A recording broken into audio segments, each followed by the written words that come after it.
e depois do tratamento conservador, depois da criança nasceu, se for o caso, aí a gente observa, a gente discute com o médico se tem indicação ou não de cirurgia, ok? Quando você tem, a partir do grau 2, tá? Que você tem a lesão, mecanismo compressivo, ele encosta no axônio, aí você tem um processo chamado degeneração valeriana, que está explicado no próximo slide aqui. É um processo de remoderação ou reciclagem axonal do material mielínico derivado e prepara o ambiente para a regeneração do axônio em média 1 milímetro por dia, tá? Já vi isso numa prova de concurso uma vez. Se um neurônio ele regenera 1 milímetro por dia, quanto que ele cresce em um mês? Né? Já dou a resposta 3 centímetros, era só ter feito uma regra de 3, tá? Mas aí o que que acontece? Essa degeneração, ela acontece em duas fases. A partir do momento que encostou no axônio, o axônio sofre um processo chamado de cromatólise, tá? Então eu tenho toda a desintegração, não só da bainha de mielina, mas de todo o axônio, daquele ponto de lesão para frente e daquele ponto de lesão até o nódo de Ranvier mais próximo. Nossa, mas por que que isso acontece? Bom, na tentativa de manter de maneira coerente a condução nervosa, pelo menos a tese que existe é que o sistema nervoso ele é muito caprichoso, ele vai se regenerar de uma maneira mais plena. Então ele degenera daquele ponto de lesão para frente, daquele ponto atrás até o nódo de Ranvier, aonde o neurônio está íntegro, e a partir disso, a percepção e sinalização daquele ponto de integridade de tecido, ele começa a crescer e regenerar-se novamente, tá? E nisso, 1 milímetro por dia, tá? Essa segunda fase é essa regeneração e ela vai ser muito influenciada pelos envoltórios, tá? Voltando aqui um pouquinho, a imagem do axonotimese e da neurotimese. Tá? A diferença da axonotimese e da neurotimese é a seguinte: a axonotimese eu tenho continuidade de envoltório, a neurotimese eu não tenho. Tá? Ah, é cirúrgico? Depende.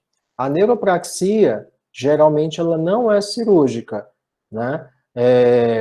A axonotimese pode ser cirúrgica, a neurotimese sempre é cirúrgica.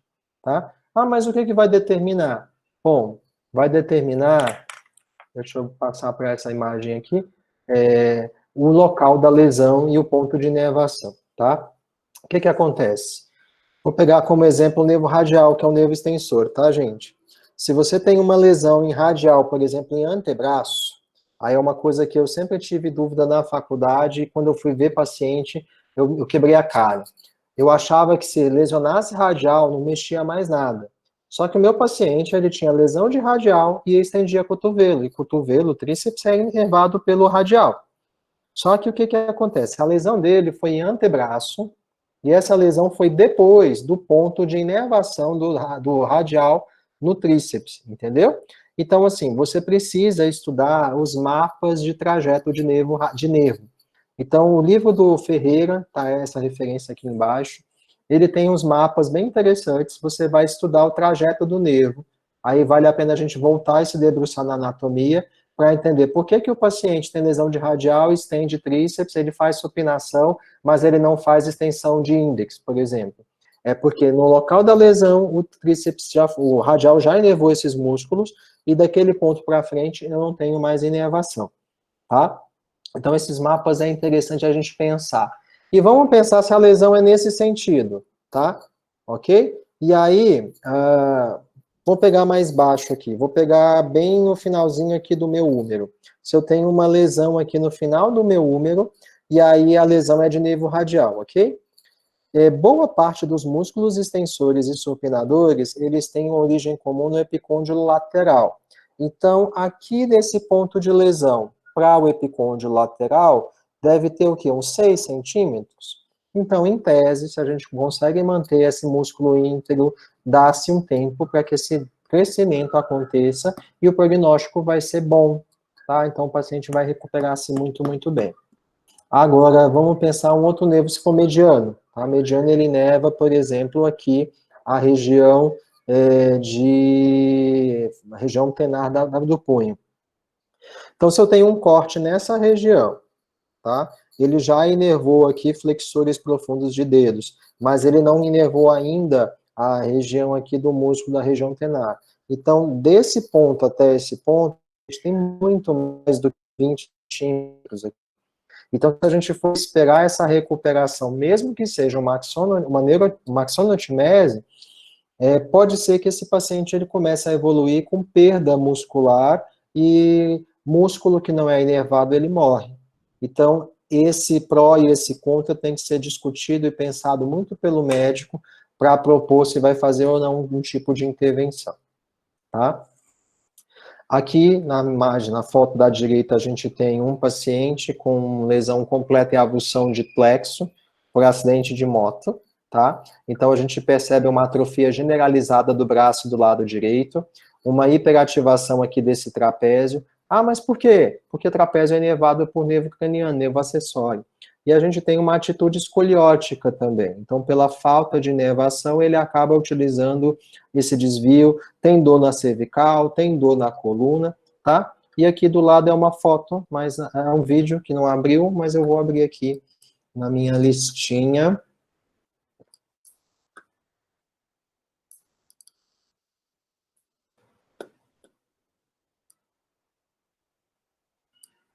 Levar a mão direita na cabeça, vai. Tô pedindo para ele contrair o braço. De novo. Relaxa. Ó, tô palpando ele. Consegue perceber que ele tem um grau 1. Sentiu o seu ombro empurrando meu dedo aqui? Relaxa. Sentiu agora? Relaxou? Força de novo. Aham. Perfeito. Relaxa. Cotovelo. Vira a mão para cima. Palma da mão para cima. É um paciente de lesão de tronco superior. Aqui, ó. Palma da mão para cima. Isso. Agora tenta dobrar o cotovelo. Dobrar. Aqui, ó. Pode fechar a mão e tenta dobrar. Dobra. Dobra. Ele não tinha bíceps também, mas toda a função de mão ele tinha. Flexão, extensão. Vira a mão para baixo. Indicador apontando. Ok. Legal. Beleza. Tá, então a gente precisa testar força muscular, né? Então ele tem função muito boa de mão, que a gente pode utilizar nos exercícios, ele segurando em objetos, fechando cadeia, que a gente consegue irradiar força, mas ele não tem nada, praticamente nada de ombro. Era um paciente que, na época, eu prestava assistência no centro de reabilitação aqui em Brasília, esse serviço saiu lá da unidade, e muitos dos pacientes que não eram idosos, eu perdi contato. Tá, é um paciente que o acidente dele foi de bicicleta, ele foi atropelado, né? E aí, gente, falando de plexo, é uma coisa assim que me angustia muito, principalmente porque é um problema esquecido, tá? Paciente que ele teve um acidente automobilístico, aí caiu de moto, foi atropelado, muitas vezes por bater a cabeça, ele vai para a emergência do hospital, a preocupação toda que o serviço tem é com o TCE. E aí ninguém dá valor às queixas do paciente em relação a braço, tá? E aí o que que acontece? Quando o braço não recuperou, depois de 4 ou 5 meses que as pessoas vão atrás e o problema já está instalado e muitas vezes não tem muito o que se fazer em termos de recuperação, assim, pensando em cirurgias reparadoras, tá? Então, o que que a gente pode fazer? O padrão ouro para fechar diagnóstico é a eletroneuromiografia. Agudamente, esse exame vai dar alterado, né? E, de repente, se o serviço onde você está tem essa possibilidade, é uma forma de já chamar a atenção, porque, assim, fez a eletroneuromiografia desse ombro e esse ombro não está passando nenhuma informação elétrica, tá? Mas quando que eu posso, talvez, indicar, até mesmo para conversar com o médico? Faz reflexo profundo, faz bicipital e tricipital, e no caso o estilo radial também pode ser feito, faz reflexo profundo. Se o paciente não tem contração por reflexo, vale a pena levar esse problema para a equipe. Eu tenho um grande amigo que teve lesão de plexo, né? E assim, a recuperação dele ainda não foi 100%, mas ele trabalha como motorista e tudo mais. E assim, ele só trabalha isso porque a gente conseguiu diagnosticar precocemente a lesão dele, que foi uma lesão por avulsão. Ele teve avulsão das raízes do tronco superior, tá? Então, e hoje ele só está ativo porque minha mãe tinha falado que ele tinha sofrido um acidente, a gente chegou no dia seguinte na casa dele para verificar o que estava acontecendo, e batata, a mão não estava mexendo, o ombro não estava mexendo, né? Conversamos com a minha tia, ela levou para a investigação naquela semana e dito feito. E mesmo quando chegou no hospital para a investigação, o médico lá que disse era besteira. E ela falou, não é besteira, eu quero checar, eu quero investigar. E foi investigar, e quem procura sempre acha. Então, na eletromiografia, o que a gente vai observar?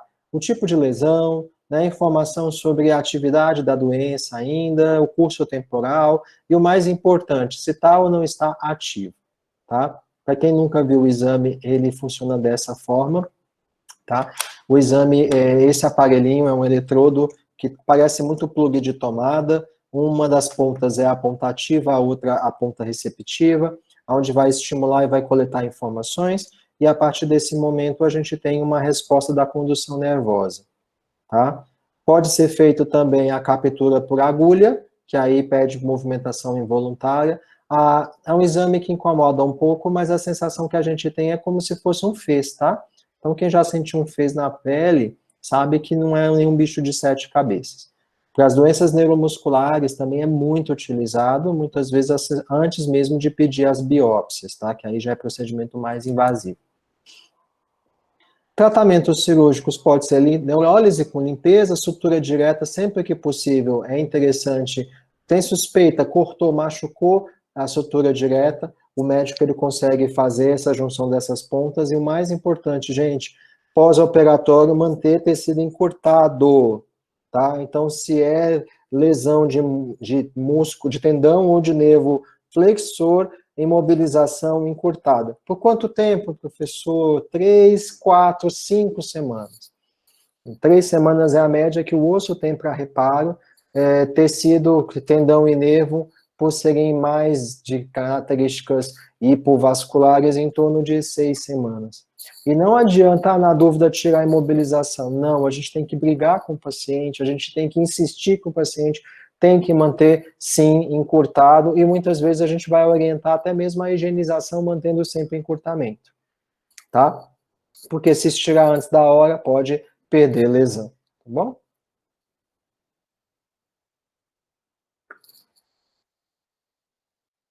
Acabando para a gente ir para o intervalo, tá, gente? Tem 2 slides só.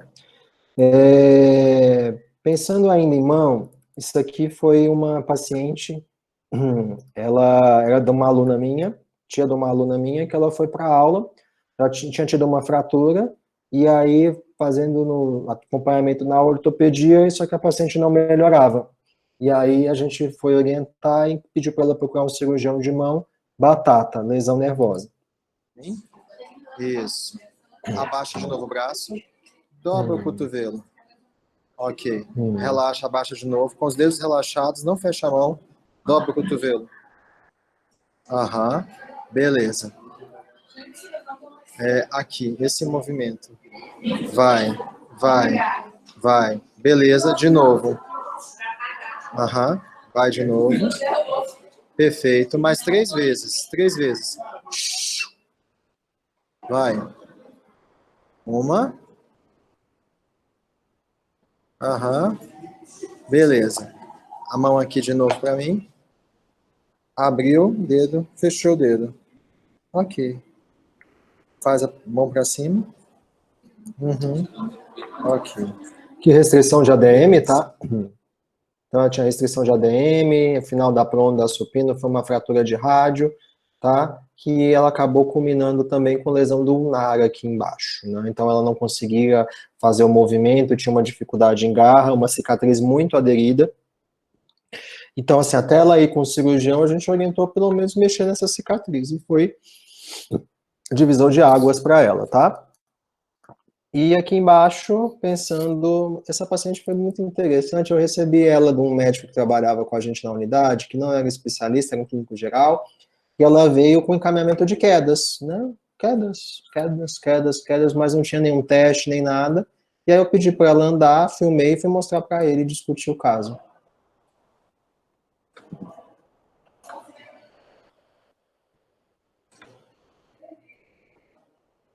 Voltou?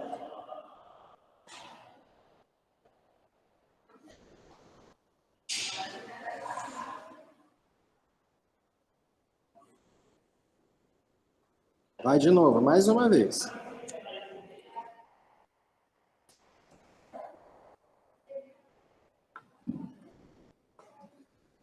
Uhum. Voltou. É isso, aquele lado que eu moro, eles passam bem pouquinho, Entendi. é pequenininho. Uma senhora que não consegue levantar o pé. Então, assim, provavelmente uma lesão de nervo fibular, né? Até porque ela tem uma boa estabilidade médio-lateral do tornozelo. Nesse momento, ela estava usando bem a bengala e a gente tinha encaminhado ela para a oficina ortopédica ou para conseguir uma órtese só para sustentar um pouco mais o pé. Que pode ser aqui o estabilizador tibiotársicos, que é aquela que você coloca na ponta do calçado e prende na tíbia, tá? Mas assim, uma paciente que foi encaminhada sem nenhuma investigação por parte do médico, e aí aquilo que a gente estava conversando de modelos ontem. Ela voltou para a investigação porque o físio encaminhou de novo para o médico. Então a gente não precisa ter medo de conversar com os médicos, não, tá, gente? A gente pode ir lá discutir de boa com esses pacientes, tá? E para a gente ir para o intervalo, dentro das avaliações de mão, existem N possibilidades de teste, né? Aqui embaixo a gente tem uma figura, tá? Aqui tem um diapasão, né? Além do palitinho e do algodão que a gente utiliza para avaliação sensorial. Uma coisa que eu usei no meu mestrado, que fica a dica, muitas vezes os protocolos que a gente tem para hanseníase, eles pedem para você fazer teste de estruturas quentes e frias. Então, se você precisa realmente fazer esse protocolo, que a cartilha do Ministério da Saúde pede para isso, qual que é a sugestão que a gente dá? Faz toda a investigação e na hora de fazer a testagem, aí você vai lá na sua copa, na sua cozinha, na sua sala de avaliação e pega o tubo de ensaio com água quente e água fria. Porque se você fizer isso antes de começar com o paciente, a água quente esfria, a água fria esquenta. Então, muitas vezes o paciente não percebe a diferença, não é por conta de nada, é porque a água já esquentou e esfriou. E aí, pensando nisso, uma alternativa que a gente fez, que está descrita, se eu não me engano, no Consenso Internacional do Pé Diabético para avaliação de sensibilidade, é o resfriamento rápido do metal. Então, você pode pegar o diapasão ou o martelo, você joga o álcool, dá uma balançadinha, porque o álcool evapora super rápido, ele seca rápido, e aí você encosta sobre o paciente. O metal fica gelado, e aí o paciente vai te dizer que está muito frio ou gelado. Então, é uma forma de você pesquisar aí as informações sensoriais relacionadas ao frio, tá? Ou à temperatura. Aqui, eu acho que tinha outra imagem, aqui embaixo a gente tem o estesiômetro de Siemens-Weinstein, tá? Aqui em Brasília havia uma tendência assim, as faculdades de fisioterapia compram os kits de avaliação, sempre via o monofilamento, mas é porque os primeiros professores de fisioterapia aqui das faculdades de Brasília, eram pessoas que fizeram mestrado com hanseníase, então eles pediam para as pessoas comprar. Mas, assim, eu tenho meu estesiômetro da faculdade ainda, eu usei ele para muito pouco, né? Eu usei ele bastante na época do mestrado, que eu precisava de um monofilamento, que era o laranja, e no doutorado, que era um monofilamento, que era o vermelho. Usei bastante na época que eu estava em Sara, porque eu trabalhava com lesões de mão também. E aí, o que a gente pensa nesses monofilamentos? Há uma sequência, né? Então, são 6 cores, então você começa pelo verde, pensando em mão. Se for em pé, você pula o verde, que ele é muito fininho, e já vai direto para o azul, porque o pé tem muita queratina. Então, a sequência é verde, azul, violeta, vermelho, laranja e magenta, tá? Então, você segue essas sequências, e aí, se o paciente sente, você não precisa fazer mais. Se ele não sente, você continua fazendo. Você pode fazer em toda a estrutura da mão e do pé, ou você pode utilizar nesses pontinhos que estão apresentando a imagem, tá? Aqui no caso da mão, no dorso, entre o polegar e o indicador é um ponto para radial, e pensando em mão, você pega aqui entre essas linhas, né, da vidente aí da palma da mão, né, bem no terço médio da região hipotenar, tá? Sempre na falange proximal e na falange distal do quinto e do segundo dedo, e na falange distal do primeiro dedo, tá? São as sugestões de ponto. Mas se puder fazer a mão toda, dependendo se for em trauma, fica interessante também. No caso do pé, entre o primeiro e o segundo dedo no dorso, e na planta do pé, região do calcâneo, cabeça do quinto, do terceiro e do primeiro metatarso, e falanges distais do quinto e do terceiro. Isso pensando principalmente em diabético por conta de deformidade em dedo em martelo. E são as regiões de maior tensão que pode abrir, de maior pressão que pode abrir ulceração nesses pés. Tá? Fora isso, gente, o chumaço de algodão e o palitinho tá de bom tamanho. Se for lesões encefálicas, lembrando de novo, partes do corpo, a gente falou ontem, então braço, pé, dedo. Se for lesão nervosa, que a gente está falando agora, e as lesões medulares, que a gente vai conversar daqui a pouquinho, de tarde, a gente vai nos dermátomos ou miótomos, tá? E aí, quando a gente pensa em função, atividade e participação, aí a gente vai estar utilizando essas escalas. Então, tem a DASH, que é uma escala geral de função para membro superior, né, escala de incapacidade para mãos, ombros e braços, tá? Tem essa específica que pode ser usada para hanseníase, que é a escala salsa. Você pode ter uma escala TEMPA, né? Eu acabei de receber de presente esse teste aí que eu estou encantado, eu estou estudando, que é o Box and Block Test, que aí consiste em você tirar blocos de um lado e jogar para o outro lado em tempos, né? Você pode selecionar isso por cores e você vai verificar a destreza e função manual, né? Tem a MAL, tem o Pegboard, tem um monte de testes que você pode estar importando em relação a isso, tá? Mas de uma maneira mais geral, mais simples, que é um questionário, é a DASH. Tá? A DASH você pede para o paciente estar respondendo algumas perguntas lá, se ele faz ou se ele não faz. Tudo bem? Perguntas, dúvidas?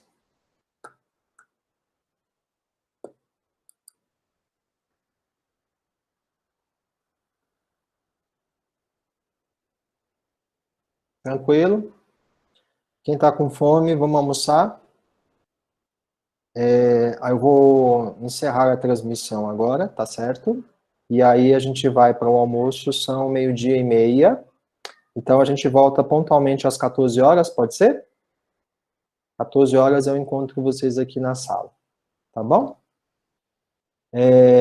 Temos 2 minutinhos aqui para pergunta. Alguém tem alguma pergunta?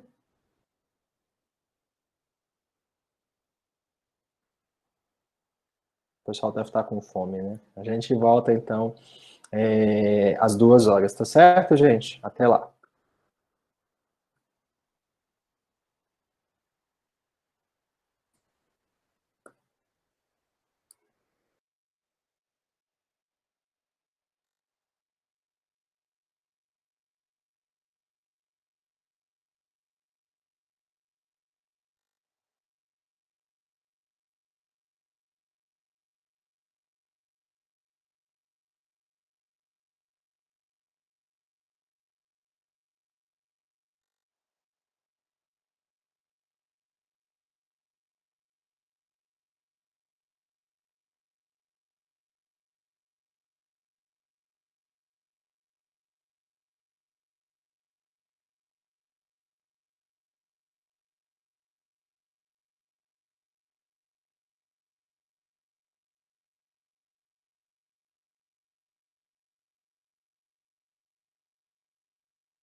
Olá, boa tarde.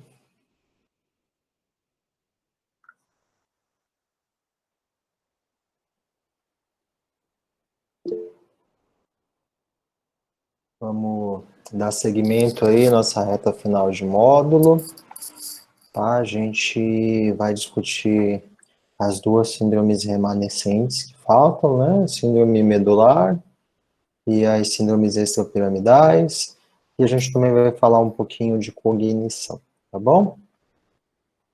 Estava conversando com a Sarita, né, a responsável pela Biocursos, e aí, por conta dessa excepcionalidade aí da aula tá sendo remota, alguns com dificuldades, a gente ia passar uma atividade avaliativa no final, para vocês me entregarem, mas a gente optou por, nesse momento, não fazer, tá?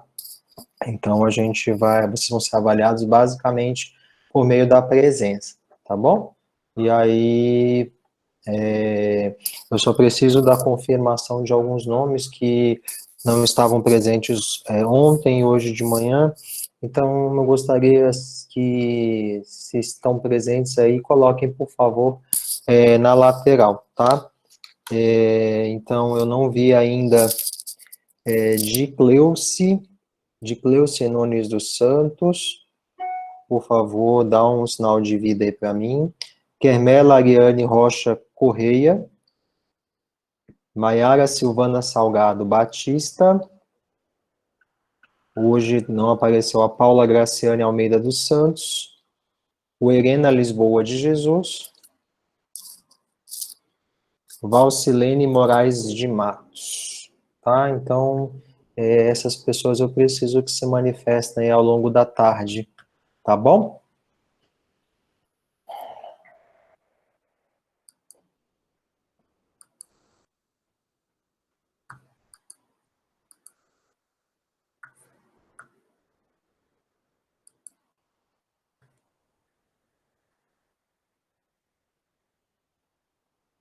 Então, vamos lá.